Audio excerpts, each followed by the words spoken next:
সমস্যা হয়েছে, ঘরে খাবার নাই, অসুখ বিসুখ হয়েছে, নানান ধরনের সমস্যায় পড়েছেন, কোনো মাজার নয়, কোনো পীর নয়, মসজিদের ভিতরে চলে যান, উজু করে মসজিদে ঢুকে 2 রাকাত কাজায়ে হাজাতের নামাজ পড়েন।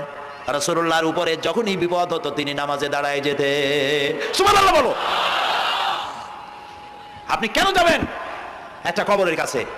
আপনার সাহায্য কামনার জন্য কোনো পীর নয়, আপনার সাহায্যের জন্য কোনো কবর নয়, সাহায্য পাওয়ার জন্য কে?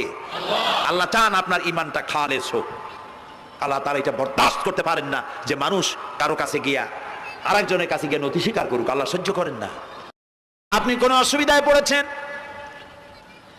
মাজলুম হয়েছেন, অত্যাচারিত হয়েছেন, চাকরির সমস্যা হয়েছে, ঘরে খাবার নাই, অসুখ বিসুখ হয়েছে, নানান ধরনের সমস্যায় পড়েছেন, কোনো মাজার নয়, কোনো পীর নয়, মসজিদের ভিতরে চলে যান, উজু করে মসজিদে ঢুকে 2 রাকাত কাজায়ে হাজাতের নামাজ পড়েন।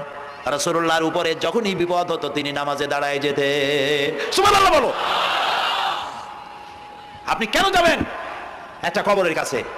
আপনার সাহায্য কামনার জন্য কোনো পীর নয়, আপনার সাহায্যের জন্য কোনো কবর নয়, সাহায্য পাওয়ার জন্য কে?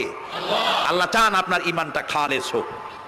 আল্লাহ তাআলা এটা বরদাস্ত করতে পারেন না যে মানুষ কারো কাছে গিয়া আরেকজনের কাছে গিয়ে নথি স্বীকার করুক, আল্লাহ সহ্য করেন না।